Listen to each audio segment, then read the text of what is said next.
Hai guys, jangan lupa like, subscribe, and comment and share-nya guys untuk menentukan informasi-informasi yang lebih dan lebih terpopuler lagi untuk tahun kedepannya. Oke, hari ini kita akan membahas berita suatu yang mengejutkan dunia NFT, yaitu riset industri NFT bakal tetap tumbuh meski beruang ya guys. Meski turun akan tumbuh terus, itu maksudnya guys. Oke, industri NFT dikhawatirkan akan mengalami penurunan pertumbuhan di saat market kripto diketahui sedang lesu. Namun, sebuah laporan riset terbaru menyebutkan sektor NFT masih dapat tumbuh meski industri kripto sedang bermarket.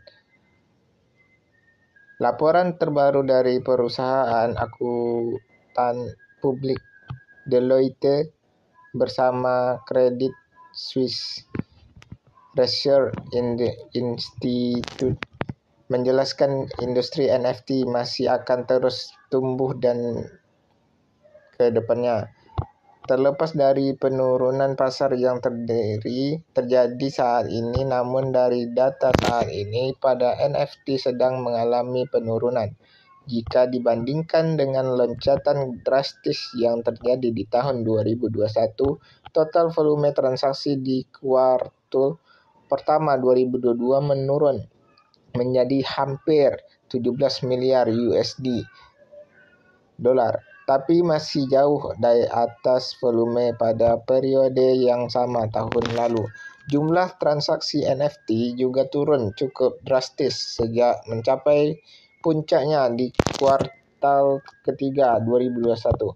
Menurut laporan itu, ada banyak faktor yang mempengaruhi fluktuasi pasar NFT. Salah satunya sentimen investor yang melemah akibat guncangan situasi geopolitik global yang sedang terjadi. Meski begitu, Deloitte memprediksi sektor NFT akan terus berkembang dalam hal popularitas dan keberagaman, dan yang lebih penting di atas basis fundamental ketimbang sebatas pertumbuhan spekulatif seperti yang terjadi tahun lalu. Di sisi lain, ekosistem Metaverse Play to Earn atau P2E menciptakan peluang bagi kripto asli untuk menghasilkan uang terlepas dari kondisi pasar.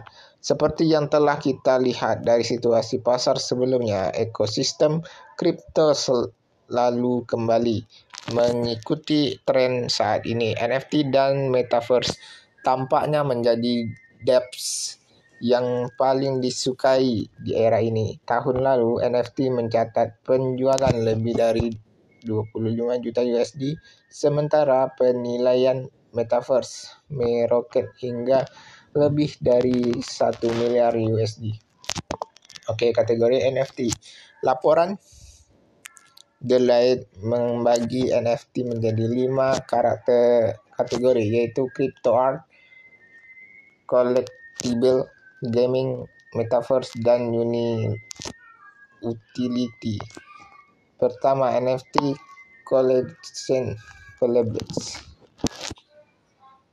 Mengacu pada aset-aset, NFT berupa avatar yang umumnya dikoleksi untuk membentuk suatu komunitas atau digunakan dalam video game dan olahraga, merupakan salah satu segmen yang populer di kategori ini.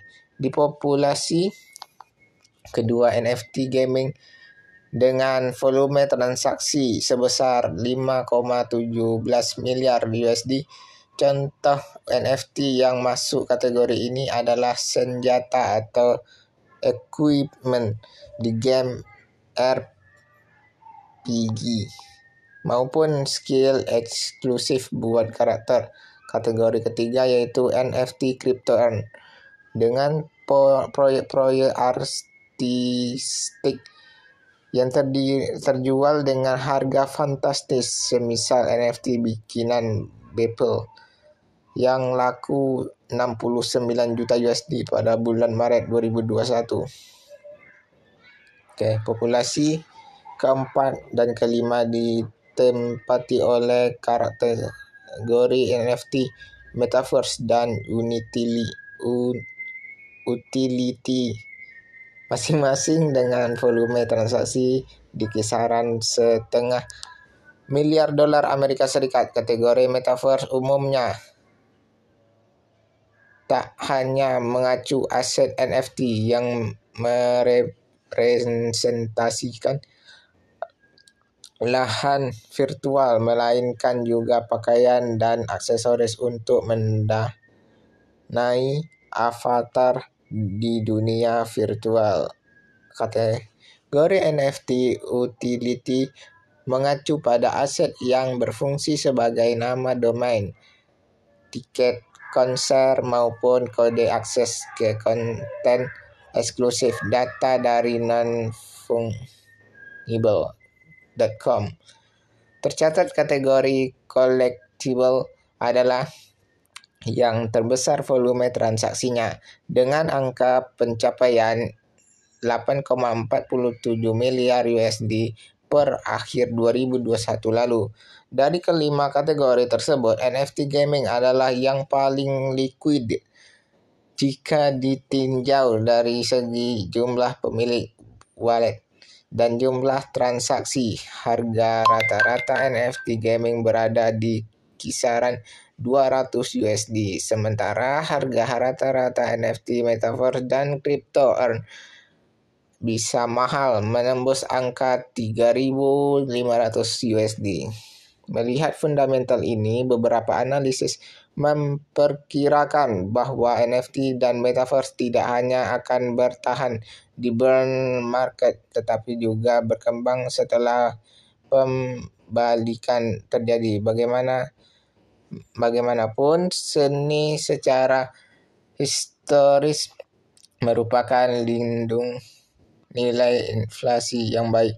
Pergerakan crypto bull berikutnya kemungkinan akan didominasikan oleh NFT dan dunia Metaverse P2A yang menawarkan insentif yang besar. Nah, itulah. Terima kasih. Jangan lupa like, subscribe, comment, and share. Terima kasih untuk berita hari ini.